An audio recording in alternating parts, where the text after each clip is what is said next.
Oh.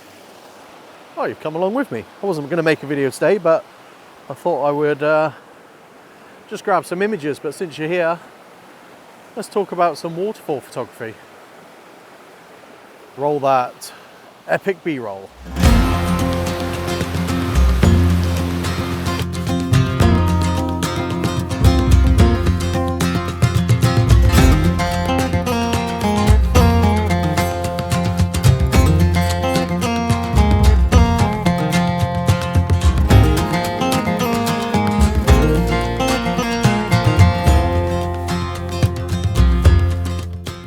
For my first composition, I'm going for the safe one.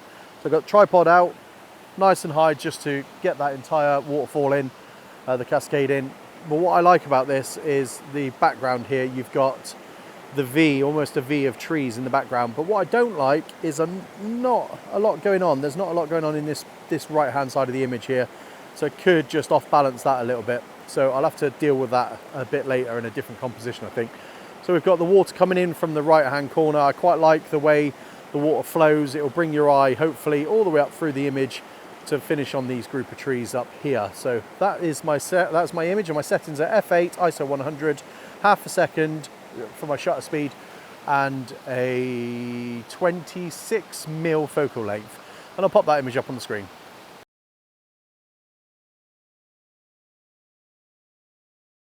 One of the things I think is quite important is the shadows. So we're on that's quite an overcast day. It's quite muted, and the trees obviously add to that.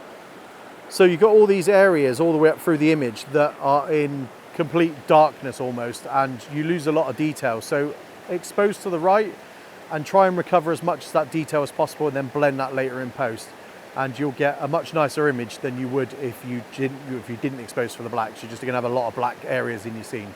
Right, so I've eliminated that now by going portrait, and then I've come up again, water coming from the right, going up through the image, trees in the top. The trees, I'm not overly happy with that. I think there's a little bit too much tree there than I like. So what I might do in a minute is I might just jump down here and see what that looks like. I'll just try and cut out some of this tree, because I think it's quite a bright area, and I think with this sort of image you're going to be drawn to that. Well, you're drawn to light, your eye's naturally drawn to light anyway, but I think you'll be drawn to this ever so more, and it might just take your eye too much out of the frame, and I think we'll just try and eliminate a little bit of that. So settings wise, I'm on ISO 100 again, f8 still, and I'm on a shutter speed of whatever that is, a third of a second, and 40mm focal length. So those are my settings, and I'll pop the image up on the screen.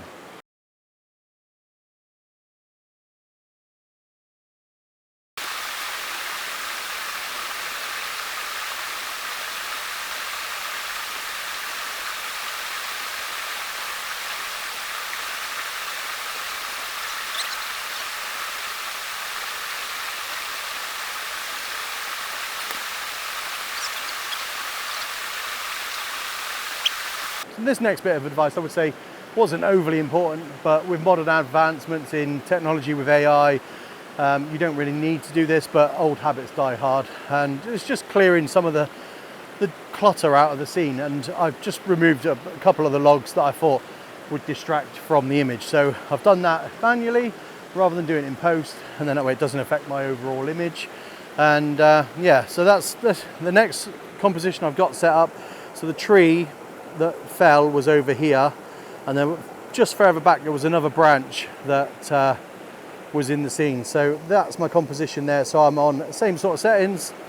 I'm on a third of a second, f8, ISO 100, and I'm just exposing to the right and just slightly to the left. So I'm taking the first ones just to the left, 2-second timer, and then a second shot of exposing to the right a little bit, just to get those highlights blown out, and the darks in the shadows will obviously be more visible, which I'll blend them together in post.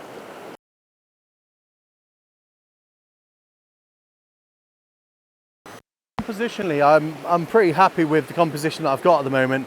So you've got this little rock down here, and this rock is your foreground element, the water coming round, leading your eye up round almost an S curve, with the flowing water all the way up through the scene with the trees in the background. And I quite like the way this tree's framing one side of the image and this tree's framing the other side. It's almost giving you a little narrow pattern of view. Now I've done that, it's time to improve that image again, and that is the next thing I would advise, is getting yourself a good set of filters, and then you can get that super slow shutter speed, but just slow enough to get some movement in the water still. So you can just start playing around with different techniques and different shutter speeds. But it will up your woodland game, or your woodland? No, it won't up your woodland. It will upload your cascading water, waterfalls, that sort of stuff. Any movement in water, it's going to up that game straight away.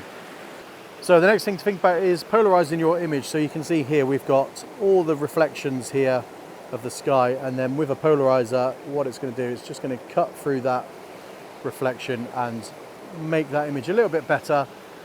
And also it gives you an extra stop of light to play with, so you can darken your image, slow your image a little bit more because it's a little bit darker. So polarizing it, and then we'll go on to ND filters, and then ND filters is obviously the thing that's going to elevate it. I mean, depending on your style of photography, you may like it with the movement in, but just playing around with what you like and what you don't like. But these tools will help you get those compositions, get those nice silky smooth looking water shots, or the rough rapid shots without too much hassle.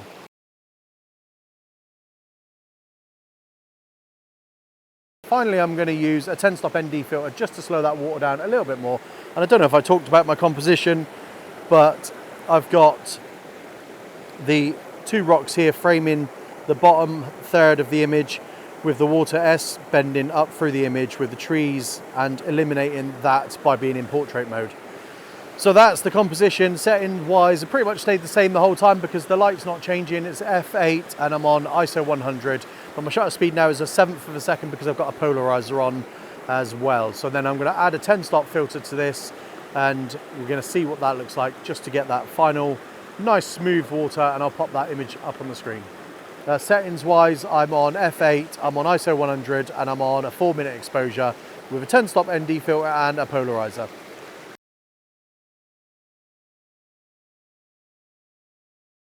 So hopefully you found this video useful, and if you did, please do consider hitting that subscribe button. It always helps. And if you want to see more of my videos, then I'll put a playlist up here.